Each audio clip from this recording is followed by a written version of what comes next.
అందరికీ praise the lord.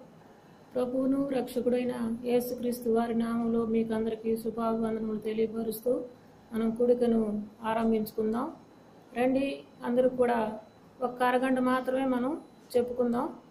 దేవుని వాక్యాన్ని చూసుకుందాం. స్త్రీలమై బలహీనమైనప్పటికీ కూడా మనకి దేవుడిచ్చిన సమయాలను వినియోగించుకొని దేవుని యొక్క రాకడను అపేక్షించే వారంగా ఉన్నట్లుగా ప్రభు సహాయం చేయనుగాక. ప్రారంభించుకుందాం కూడికను. మహాపరిశుద్ధుడైన తండ్రి, మమ్మల్ని మిక్కిలిగా ప్రేమించిన మా ప్రియమైన పరలోకపు తండ్రి, నీకు స్తోత్రము చెల్లిస్తూ ఉంటున్నాను నాయన. ఈ వారములో మొదటి కూడికగా మాకు స్త్రీల కొరకై మీరు దయచేసినందుకే స్తోత్రాలు చెల్లిస్తుంటున్నాను. రావాల్సిన మా ప్రియులందరూ కూడా వచ్చి అందులో భాగం పొందుట కొరకును, మీరు ఆకడను అపేక్షించే వారుగా ఉండుట కొరకును సహాయం చేయమని వేడుకొనుచుంటున్నాను ప్రభు. నాయన, మరి అననుకూలమైన పరిస్థితుల్లో కూడా ప్రభా, మీరు మాకు ఇచ్చిన సాధనాలన్నింటిని బట్టి నిన్ను స్తుతిస్తూ కనపరుస్తూ ఉంటున్నాను ప్రభు. ప్రేమ కలిగిన తండ్రి, దయగలిగిన దేవుడుగా నా ప్రభా, మీరు ఆకడను అపేక్షించే వారుగా ఉండుట కొరకే ప్రభు, ఈ లేఖన భాగాలను నా ప్రభా మాకు పదే పదే జ్ఞాపకం చేస్తూ వస్తున్నందుకే స్తోత్రాలు చెల్లిస్తూ ఉంటున్నాను ప్రభా. దయగలిగిన తండ్రి, జీవాధిపతివైన దేవా, మేమందరము కూడా నా ప్రభా నాయన మరి మిమ్మలను నాయన అంతేకాదు ఇంకను మమ్ములను నా ప్రభువా ఎప్పటికప్పుడు నీ యొక్క వాక్య వెలుగులో తేరు చూసుకుంటూ పరిశుద్ధపరుచుకుంటూ ఉండే కొరకు సాతాను శక్తులు, సాతాను యొక్క బలము నుండి విడిపించబట్టే కొరకై మీరిచ్చిన లేఖనములను నాయన ఉపయోగించుకుంటూ ఉండుట కొరకై సహాయం చేయవలసిందిగా వేడుకుంటున్నాను. దృశ్యాదృశ్య శక్తులన్నింటినీ క్రీస్తునామలో బంధిస్తూ ఉంటున్నాను ప్రభు. మరి నాయన, నీ దాసురాలనైన నన్ను సిలువ చాటున మరుగుపరుచుకొని మీరు మాత్రమే ప్రత్యక్షపరుచుకుంటూ రావాల్సిందిగా, వాక్యం ద్వారా దర్శిస్తూ రావాల్సిందిగా నన్ను మమ్మలను మీ యొక్క కృపాహస్తములకు అప్పగించుకుంటూ మా ప్రభువైన యేసయ్య పరిశుద్ధ నామమును బట్టి స్తుతించి ప్రార్థిస్తూ ఉంటున్నాను పరమ తండ్రి, ఆమెన్. రండి, ఒక పాట పాడుకుందాం. ధన్య ధన్య యేసునామము.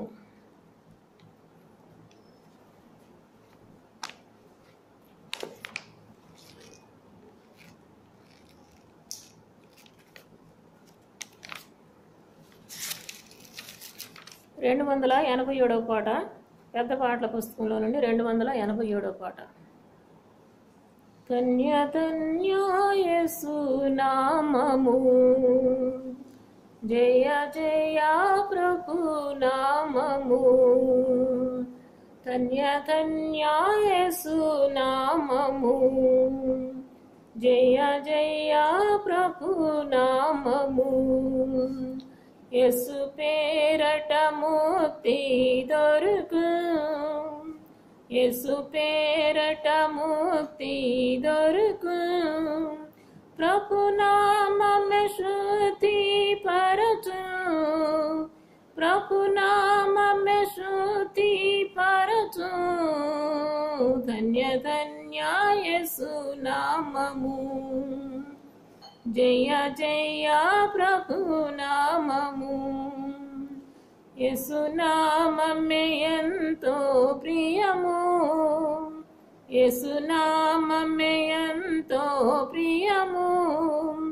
దుఃఖితులకాశ్రయ నామం, దుఃఖితులకాశ్రయ నామం. ధన్య ధన్య యేసు నామము, జయ జయ ప్రభు నామము. రమ్యమైనది యేసుని నామం, రమ్యమైనది యేసుని నామం. మనశ్శాంతినిచ్చు నామం, మనశ్శాంతినిచ్చు నామం. ధన్య ధన్య యేసు నామము, జయ జయ ప్రభు నామము. ఇహ పరములలో యేసు నామం, ఇహ పరములలో యేసు నామం. మహోన్నతమైన నామం, మహోన్నతమైన నామం. ధన్య ధన్య యేసు యేసు నామము, జయ జయ ప్రభు నామము, ధన్య ధన్య యేసు నామము, జయ జయ ప్రభు నామము. రండి, లూకా సువార్త 1వ అధ్యాయము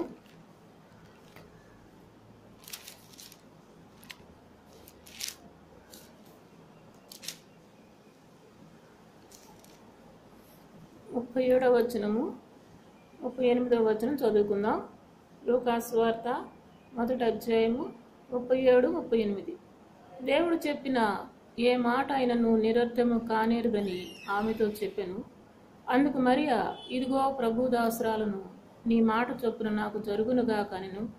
అంతటి దూత ఆమె యొద్ద నుండి వెళ్ళెను. ప్రభు ఈ లేఖన భాగాలను మన కొరకై పంచిపెట్టునుగాక.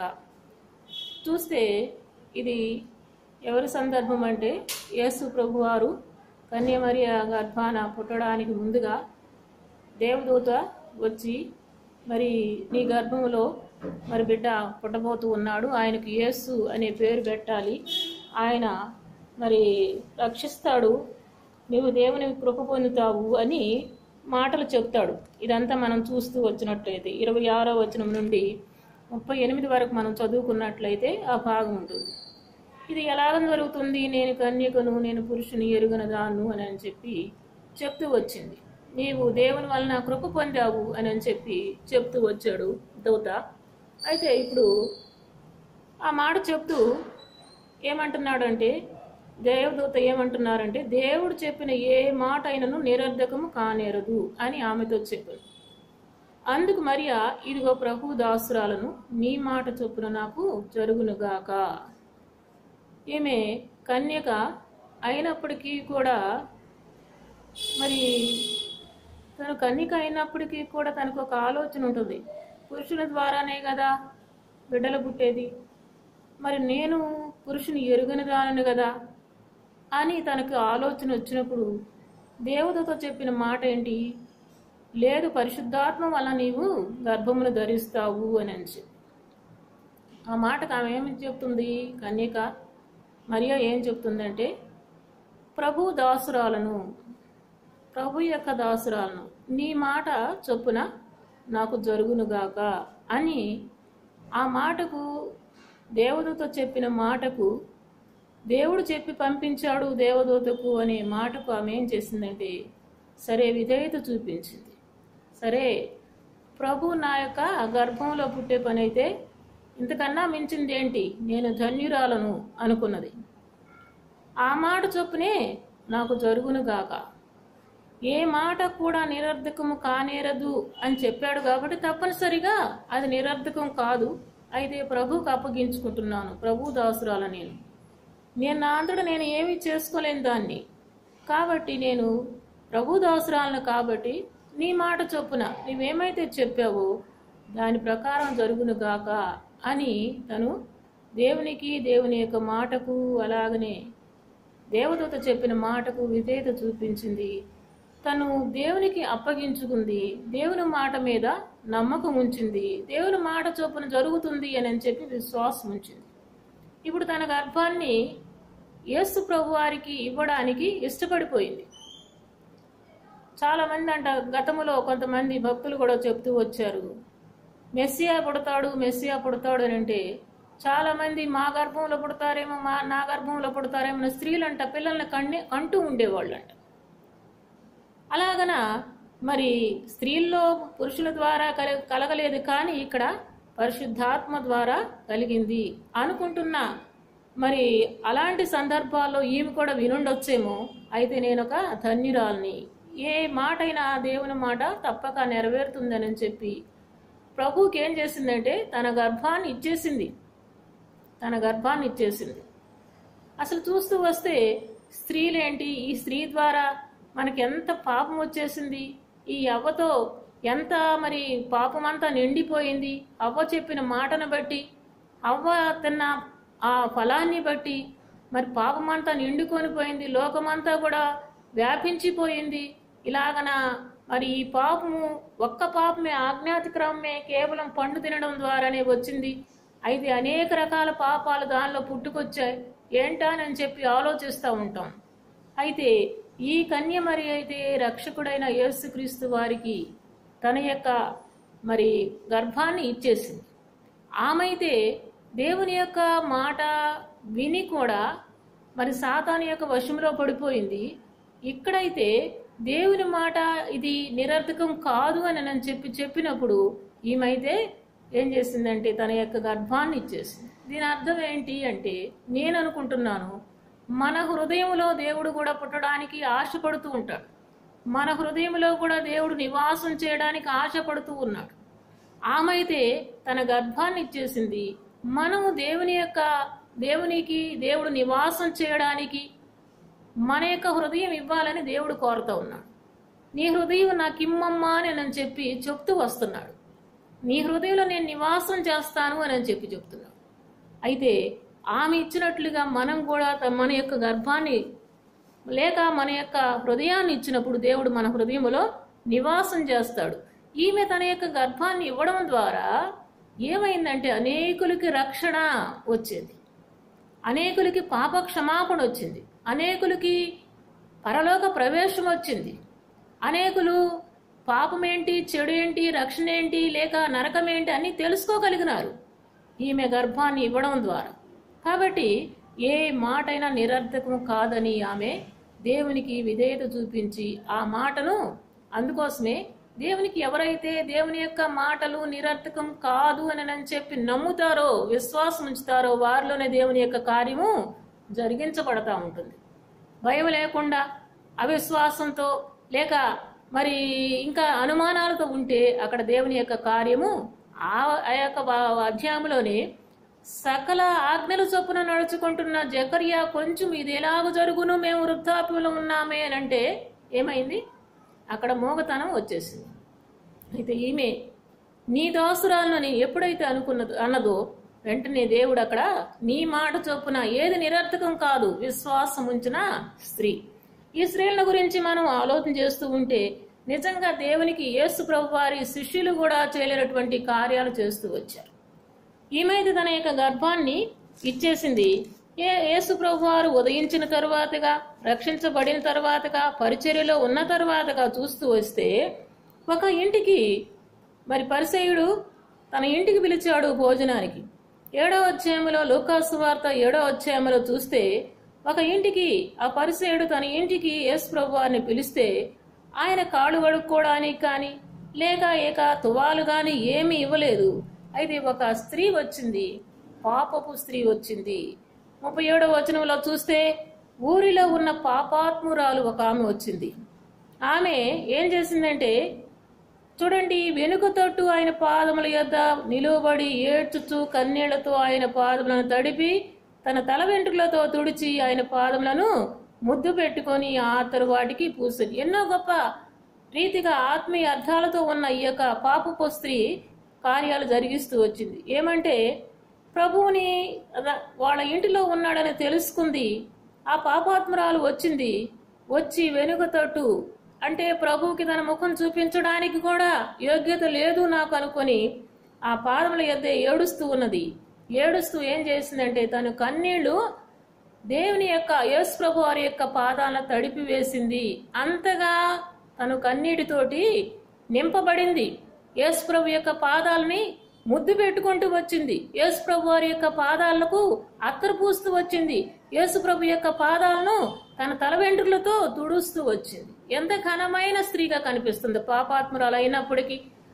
ఒకవేళ తను భోజనానికి పిలవలేకపోయినప్పటికీ, తన ఇంటికి రమ్మని పిలవలేకపోయినప్పటికీ కూడా ఒకరి ఇంటిలో యేసు ప్రభు ఎక్కడున్నాడో అక్కడికి వెళ్ళి ఆమె ఏం చేసింది, తను చేయవలసింది ఆయన పాదలను ప్రక్షాళన చేసేసింది.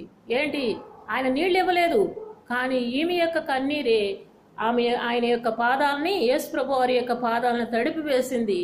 ఇంకా తువాలు పెట్టి తొడవాల్సిన దానికి బదులుగా తన యొక్క తల వెంట్రుకలను కూడా ఇచ్చేసింది. కన్నీళ్లతో పాదములను తడిపిన స్త్రీ ఈమె. తన యొక్క హృదయంలో ఉన్న భారమంతా కూడా దేవుని దగ్గర కుమ్మరించుకున్నామే. తనకున్న పాపమంతయు కూడా యేసు ప్రభు యొక్క పాదముల దగ్గర పెట్టేసిన ఆమె ఎంత గొప్ప కార్యమో జరిగించింది ఈమె. చూస్తే ఎక్కడ యేసు ప్రభు 12 మందిని శిష్యుల్ని లేక 70 మంది శిష్యుల్ని ఏర్పరచుకుంటే వారు ఎవరు కూడా ఇలాంటి కార్యాలు జరిగించిన వారుగా కనపడాల. ఇంకా మనం చూస్తా పోతే చూడండి 8వ అధ్యాయంలో చూస్తే 2వ వచనంలో అపవిత్రాత్మలు వ్యాధులు పోగొట్టుకున్న స్త్రీలు 7 దయ్యములు వదిలిపోయిన మగ్దలేన అనబడిన మరియా, హేరోదు యొక్క గృహ నిర్వాహకుడని కూజా భార్యకు యోహన్నా, సూసన్న ఆయనతో కూడా ఉండిరి. వీరు ఇతరులు అనేకులు తమకు కలిగిన ఆస్తితో వారికి ఉపచారము చేయించు వచ్చిరి. చూస్తే వీళ్ళేం చేస్తున్నారు? అపవిత్రాత్మలు పోయినాయి అంట, వాళ్ళల్లో ఉన్న చెడుగంతా పోయింది, దయ్యాలు పోయినాయి, ఇంకా అస్వస్థతలు ఉంటే అస్వస్థలుగా పోయినాయి. దాన్ని బట్టి ఏం చేస్తున్నారు వీళ్ళు? దేవునికి తమకు కలిగిన ఆస్తితో, దేవుని దగ్గర ఉన్నది కాదు, తనకు కలిగిన ఆస్తితో ఉపచారము చేయించు వచ్చారు ఈ స్త్రీలు. ఎంత గొప్పవారండి! ఆనాడు ఆదాము అవ్వనయ్యి అని అనుకుంటూ వస్తుంటాం, కానీ స్త్రీలు ఎంతో భాగ్యవంతులు, దేవుని ద్వారా ఆశీర్వదించబడిన వారు, దేవుని యందు దేవుని యొక్క మాట యందు నమ్మిక ఉంచిన వారు, దేవుని యొక్క మాట చొప్పున జరగాలని చెప్పి చెప్పుకునేవారు. కాబట్టి దేవునికి ఏం చేస్తున్నారంటే యేసు ప్రభు వారు మా కొరకు ఇంతగా మరి మా యొక్క దయ్యాలు పోయినాయి, మాకున్న వ్యాధులు పోయినాయి, అన్నీ కూడా పోగొట్టుకున్నామంటూ ఆయనతో కూడా ఉన్నారంట. ఎవరితో ఉన్నారు? ఆయనతో కూడా ఉండి వారు కలిగిన ఆస్తితోటి ఏం చేస్తున్నారు? ఉపచారం చేస్తున్నారు, దేవునికి పరిచర్య చేస్తున్నారు. పోయినసారి కూడా మనం సహాయకురాలు, పరిచారకురాలు, నమ్మకస్తురాలైన మనం ఆ ఫీబేను గురించి మనం చదువుకుంటూ వచ్చాం. కాబట్టి ఇక్కడ చూస్తే వస్తే వీళ్ళేం చేస్తున్నారు? పరిచర్య చేసేవారు, ఉపచారం చేసేవారుగా కనిపిస్తూ ఉన్నారు. ఇంకా స్త్రీలను మనం చాలా మంది స్త్రీలను చూస్తూ వస్తూ ఉంటే 24వ అధ్యాయము 27వ వచనంలో చూస్తే లూకా సువార్త 24వ అధ్యాయం 27వ వచనములో యేసు ప్రభు వారిని అక్కడ మరి తీసుకొని వెళతా ఉన్నారు. ఎక్కడికి? గొల్గతా కొండకు తీసుకొని వెళతా ఉన్నారు. తీసుకొని వెళుతూ ఉంటే 27వ వచనములో ఆయనను గూర్చి రొమ్ము కొట్టుకొనుచు దుఃఖించుచున్న చాలా మంది స్త్రీలే వస్తుంది. వాళ్ళకి అందరూ శిష్యులందరూ కూడా పారిపోయినారు. ఏర్పాటు చేయబడిన శిష్యులకు రోజు భోజనం పెట్టి మరి 5 రొట్టెలు 2 చేపలు వాళ్ళ ద్వారా పంచి ఇచ్చి అనేక మందికి ఈ అద్భుతమైన కార్యం వాళ్ళకు చూపించి అనేక మందికి పెట్టించి ఎన్ని రకాలుగానో చేసినప్పటికీ కూడా ఆ పురుషులందరూ కూడా ఏర్పాటు చేయబడిన వాళ్ళందరూ కూడా ఏం చేశారు? పారిపోయినారు. అయితే గొలగతా కొండకు వెళుతూ ఉంటున్న యేసు ప్రభు వారి వెంబడి ఎవరు వస్తున్నారు? ఏడుస్తూ, అయ్యో నా నాథుడికి, లేక నా ప్రభువుకి, లేక నన్ను రక్షించిన రక్షకుడికి, నా వ్యాధిని పోగొట్టిన ఆయనకు ఇటువంటి శ్రమ వచ్చిందే అని దుఃఖిస్తూ రొమ్ము కొట్టుకుంటూ వెళుతున్న స్త్రీలు వెంబడిస్తూ ఉన్నారంట. ఆయన వెంబడిస్తున్నారు. ఆయన వెంబడిస్తే నాకేమవుతుందో, నాకు కూడా ఏదైనా శిక్ష వస్తుందో అని చెప్పి పేతురు, యోహాను వీరందరూ కూడా తప్పించుకున్న వారుగా ఉన్నారు. యాకోబు వీళ్ళందరూ కూడా తప్పించుకున్నారు. ఒక్కరు కూడా 12 మంది శిష్యుల్లో ఒక్కరు కూడా లేరు. అప్పగించండి యూదా మాత్రము అక్కడ ఏం చేస్తున్నాడు? ఉరేసుకోవడానికి సిద్ధంగా ఉన్నాడు. అయితే ఇక్కడ స్త్రీలు ఏం చేశారు? ఏడుస్తూ ఎంబడిస్తూ వస్తున్నారు. నా వ్యాధిని పోగొట్టాడైనా, నా యొక్క భారాన్ని పోగొట్టాడే, నా పాపాన్ని పోగొట్టాడే, అమ్మాయికి పాపం చేయొద్దన్నాడే, నా పాపములన్నింటినీ కూడా ప్రక్షాళన చేసి నాకు సమాధానం ఇచ్చాడే, రక్షణ ఇచ్చాడే, నా యొక్క మరి రక్తస్రావ రోగాన్ని అంతా కూడా తీసివేశాడే, ఇలాంటివి అని చెప్పి ఏడుస్తూ వస్తూ ఉన్నారంట, ఏడుస్తూ వచ్చారంట. అయితే చూడండి, ఏడుస్తూ వచ్చినప్పుడు ఆ సిలువ దగ్గరకు కూడా వెళ్తా ఉన్నారు. ఇక్కడ చూడండి 49వ వచనంలో 23వ అధ్యాయం 49వ వచనంలో గలిలయ నుండి ఆయన్ని వెంబడించిన స్త్రీలు నిలుచుండి వీటిని చూచుండిరి. ఏం చేస్తున్నారు? నిలుచుండి చూస్తున్నారంట. అందరూ తప్పించుకొని పోతే వీళ్ళు ఏం చేస్తున్నారు? సిలువ దగ్గర నిలుచున్నారు. ఇంకా చూస్తే మరి యోహాను సువార్త 19వ అధ్యాయంలో చూస్తే 26వ వచనంలో యేసు తన తల్లియు తాను ప్రేమించిన శిష్యులను దగ్గర నిలుచుండు చూచి, ఎవరు నిలుచున్నారంట?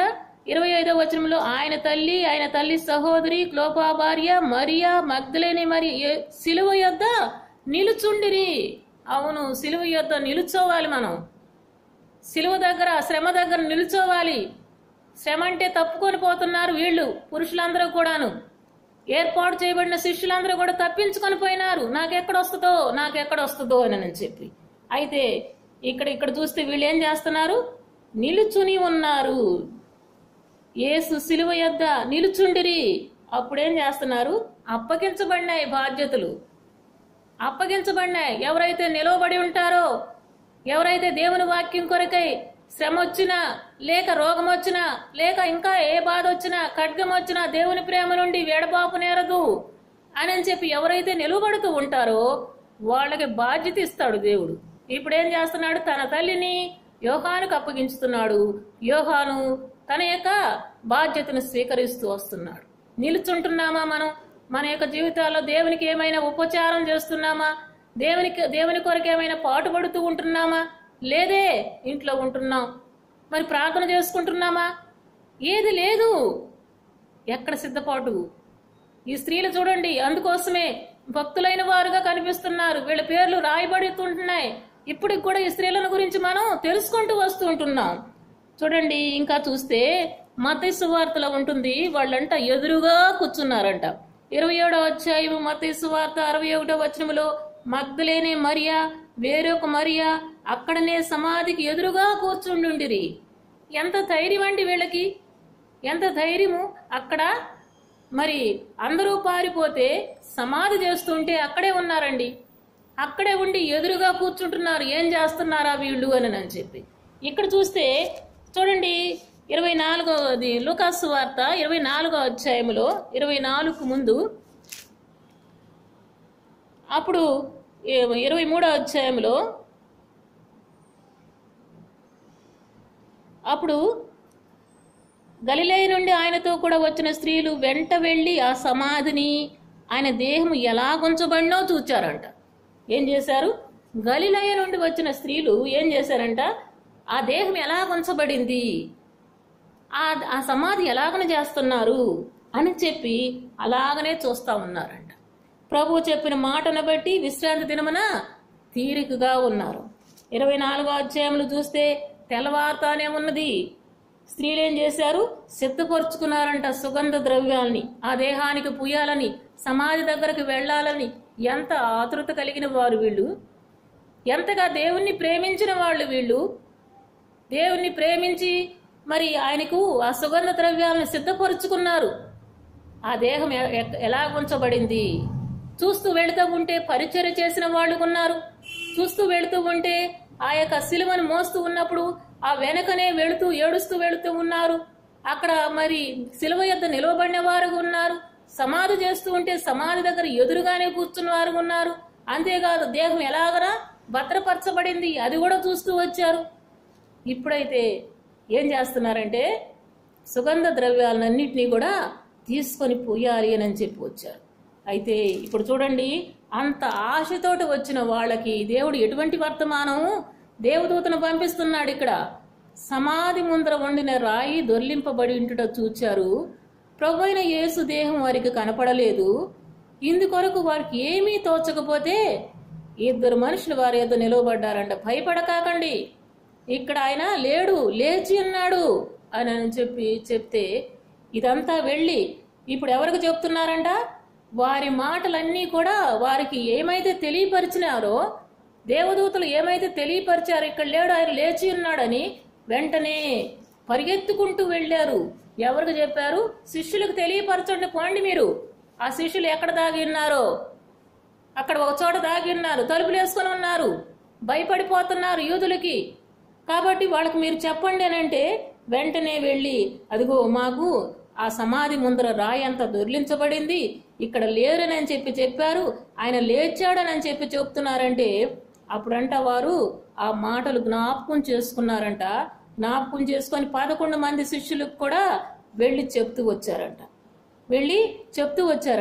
ఇలాగన మరి చూస్తూ వస్తే 24వ వచనంలో, లూకాసు వార్త 24వ వచనంలో, 24వ అధ్యాయం 24వ వచనంలో మాతో కూడా ఉన్న వారిలో కొందరు సమాధి వద్దకు వెళ్లి ఆ స్త్రీలు చెప్పినట్టు కనుగొనిరి, కానీ ఆయన చూడలేదు అని చెప్పారు.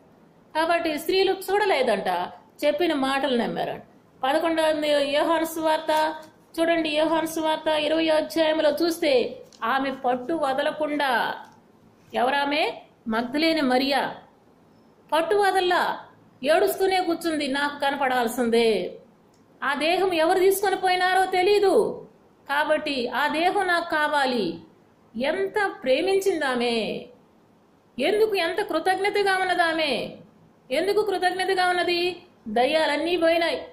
ఆమె జీవితంలో ఎన్ని దయ్యాలు ఉన్నాయో? 7 దయ్యాలు ఉన్నాయంట మగ్దలేని మరియకు. ఆ 7 దయ్యాలు ఏమేంటి? అవన్నీ, ఆ దయ్యాలన్నీ పోగొట్టుకున్న తర్వాత ఆమె ఎంత కృతజ్ఞతగా దేవుణ్ణి ప్రేమించిందో ఇప్పుడు అర్థమవుతుంది మనకి. ఎక్కడ చూసినా మగ్దలేని మరియ మాత్రం ప్రతి స్త్రీతో ఉన్నది. అక్కడ సిలువ దగ్గర ఉన్నది, సిలువ వెంబడి ఉన్నది, పరిచారం చేస్తుంటే ఉన్నది, తర్వాతగా సమాధి చేస్తుంటే ఉన్నది, తరువాతగా సమాధి దగ్గరకు తన యొక్క మరి యేసు ప్రభు వారి దేహానికి సుగంధ ద్రవ్యాలు తీసుకొని వెళ్ళడానికి సిద్ధపరుచుకొని అక్కడ ఉన్నది. ఇప్పుడు ఆ రాయి దొర్లించబడటం ఎలాగనా అని చెప్పి వెళతా ఉంటే అక్కడ కూడా ఉన్నది. ఇప్పుడేం చేస్తుంది? కనపడలా యేసు దేహం తనకి. యేసు దేహాన్ని ఎలాగైనా నేను తీసుకొని పోవాలి అని ఆలోచన తనకున్నది. అందుకోసమే అక్కడే కూర్చొని ఏడుస్తుంది. ప్రతిమా స్త్రీలు లేరు, వాళ్ళందరూ వెళ్ళిపోయినారు చెప్పిన మాటను బట్టి. అయితే ఈమె ఏం చేస్తుంది? కూర్చొని ఉన్నది అక్కడే. వాళ్ళందరికీ ఆ స్త్రీలు ఏం చేశారంటే ఆ 11 మంది స్త్రీలకు చెప్తూ వచ్చారు, దేవదూతలు ఇలాగన కనపడ్డారు. మరి కనపడిన వారు ఏం చెప్పారంటే, ఆయన ఇక్కడ లేడు, మీకు చెప్పలేదా, మీకు జ్ఞాపకం లేదా అని చెప్పిన మమ్మల్ని అడిగారు.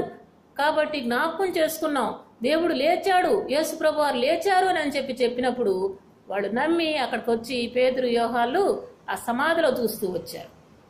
వీళ్ళే యేసు ప్రభు వారి దగ్గర నుంచి చూస్తా ఉంటే, యేసు ప్రభు వారి పుట్టుక దగ్గర నుండి కూడా చూస్తా ఉంటే స్త్రీలు ఎంత గొప్ప కార్యాలు చేశారు. స్త్రీలు బలహీనులు, స్త్రీలు మౌనంగా ఉండాలి, స్త్రీలు మాట్లాడకూడదు. అయితే దేవునికి, యేసు ప్రభు వారికి చేసిందంతా కూడా ఎవరు చేశారు? విశ్వాసం కలిగిన స్త్రీలు. వాళ్ళు విశ్వాసం కలిగిన స్త్రీలు, ప్రేమ కలిగిన స్త్రీలు, అంతేకాదు కృతజ్ఞత కలిగిన స్త్రీలు. పాపములు పోగొట్టుకున్నారు, పరిశుద్ధంగా జీవిస్తున్నారు. వారికి చేసిన కార్యాలను బట్టి వారు ఎంతగానో దేవునికి కృతజ్ఞతగా ఉన్నారన్నమాట. మనం ఏం చేస్తున్నాం? మన పాపం పోగొట్టుకున్న తర్వాతగా మనం ఏం చేస్తున్నాం? పాపం పోయింది, పవిత్రపరచబడ్డాము, మరి బాప్తిసం తీసుకున్నాము. తీసుకున్న తర్వాతగా మరి ఏం చేస్తున్నాము? మనం దేవునికి ఏమైనా పరిచర్య చేస్తున్నామా? అంతేకాదు దేవునితో నడుస్తూ ఉన్నామా? సిలువ యొద్ద నిలబడాలి అంటే నిలవబడుతున్నామా శ్రమలలో? లేక ప్రభు కొరకు ఆశ కలిగి ఉంటున్నామా? ఇప్పుడు చూస్తా ఉంటే ఎంతమంది మరి చూడండి, ఎంతమంది మరి యేసు ప్రభు యొక్క దేహం కోసం ఎదురు చూస్తున్నారంటే, యేసు ప్రభుకి దేహం కోసం మగ్దలేని మరియ మాత్రమే చూస్తా వచ్చింది. ప్రభు వల్ల అనేవాడు మనకి దాదాపుగా ఒక 40 మంది దాదాపు తీసుకుంటా ఉంటారు. కానీ 40 మందిలో కొంతమంది 4 మాత్రమే అడుగుతా ఉన్నారు ప్రభు వల్లని. ఈ దేహం కావాలి, నా శరీరమును తిని నా రక్తమును తిని త్రాగువాడే నిత్య జీవం కలిగిన వాడు అని చెప్తుంటే, మన యొక్క సంఘంలో దాదాపుగా 40 మంది ఇక్కడే బాప్తిసం తీసుకునే వాళ్ళలో ఒక్కరు కాకపోయినా ఒక్కరైనా, చాలా మంది దూరంలో ఉండొచ్చు, అయితే దగ్గరలో ఉండొచ్చు. ఏంటి ప్రభు వల్ల అని చెప్పి అడిగేవాళ్ళు లేరు. ఏదో 1-2 మాత్రమే అడిగేవాళ్ళు ఉన్నారు. ఈమైతే ప్రభు దేహం నాకు కావాలి. దేహం ఏంటిది? సంఘము. దేహం ఏంటి? దేవుని యొక్క శరీరం ఏంటి? దేవుని యొక్క సంఘంగా ఉన్నది. ఈ సంఘాన్ని గురించిన ఆలోచన ఉన్నదా నీకు? సంఘం ఏంటి? సంఘములో ఉన్న వాళ్ళు ఏంటి? సంఘంలో ఉన్న వాళ్ళు అనారోగ్యతల లేకపోతే ఆర్థిక ఇబ్బందుల ఆలోచన ఉన్నదా మనకు? ఆమె ఆ దేహం నాకు కావాలి అన్నది. అవును, సంఘం కావాలి నీకు, నాకు, నీకు కూడా. అటువంటి స్త్రీలంగా మనం ఉండాలని ప్రభు కోరుతా ఉన్నాడు. కృతజ్ఞత కలిగిన స్త్రీగా పోగొట్టుకున్న దానిని బట్టి విశ్వాసంతో, ప్రభు నా కొరకు ఈ కార్యం చేశాడు కాబట్టి విశ్వాసంతో, కృతజ్ఞతతో దేవుణ్ణి వెంబడిస్తూ ఉంటున్న స్త్రీల వలె మనం దేవుని కొరకైన ఆశ కలిగిన వాళ్ళంగా ఉండాలని ప్రభు మనకు తోటి మాట్లాడుతూ ఉన్నాడు. ప్రభు మాట్లాడిన మాటలను మరి నా మాటలను ఎంచకుండా ప్రభు మాటలకు విధేయత చూపించి మరి మన యొక్క హృదయాలను కూడా దేవునికి ఇచ్చి హృదయపూర్వకంగా దేవుణ్ణి ఆరాధిస్తూ హృదయపూర్వకంగా దేవుణ్ణి వెంబడించే వాళ్ళంగా ఉండేటట్లుగా ప్రభు సహాయం చేయనుగాక.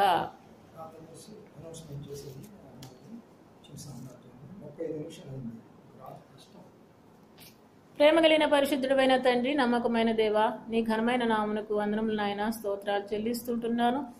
ఈ సమయంలో నాయన మరి మీరు ఇచ్చిన లేఖన భాగాలను మా హృదయంలో చేర్చుకొని మేము కూడా ప్రభువును ప్రేమించే వారంగా చేయవలసిందిగా ప్రార్థన చేస్తుంటున్నాను. ఎవరెవరైతే ఈ వాక్యం వింటూ వచ్చారో వారందరినీ కూడా వాక్య వెలుగులో నడిపిస్తురండి. ఎవరెవరు నాయన అనారోగ్య పరిస్థితులు గుండా వెళుతున్నారో వారందరికీ కావలసిన కృపను కోరుకుంటూ వస్తూ ఉంటున్నాం. అంతేకాదు ప్రియుడైన తండ్రి, చిన్న సామ్రాజ్యం కుమారుడి విషయంలో ప్రార్థన చేస్తుంటున్నాం. ప్రభు, ఆ బిడ్డకు ఆపరేషన్ జరిగించవలసిన పరిస్థితులు వస్తుంటున్నాయి. దానికి కావలసిన ఖర్చు కూడా ఎంతో ఉన్నది, 50,000 ఖర్చు అంటున్నారు. దయచేసి నాయన మీ యొక్క ప్రభు యొక్క మహిమలో నాయన ప్రతి అవసరతను తీరుస్తారన్నారు నాయన. కాబట్టి మీ యొక్క మీరు ప్రతి ఒక్క అవసరతను తీర్చగలిగినటువంటి వారు కనుక దయచేసి జ్ఞాపకం చేసుకొని బిడ్డకు కావలసిన నాయన ఆరోగ్యం దయచేయండి. అంతేకాదు ఆ బిడ్డకు కూడా కావాల్సిన విశ్వాసం అనుగ్రహించవలసిందిగా వేడుకుంటూ ఇలాగ ఎవరు హాస్పిటల్స్ లో అడ్మిట్ అవుతున్నారో వారందరినీ కూడా మీకు కృపాహస్తములకు అప్పగించుకుంటూ మా ప్రభువును రక్షకుడైన యేసయ్య పరిశుద్ధ నామములో స్తుతించి ప్రార్థిస్తుంటున్నాను పరమ తండ్రి, ఆమేన్. దయచేసి గమనించండి, మన సంఘంలో ఉన్న చిన్న సామ్రాజ్యం కుమారుడికి 24 గంటల్లో ఆపరేషన్ చేయాలని చెప్పన్నారు. దానికి ఖర్చు కూడా 50,000 అవుతుంది. ప్రభు సహాయం కొరకై ప్రార్థించండి. ఆ బిడ్డ ఆరోగ్యం కొరకై ప్రార్థించండి.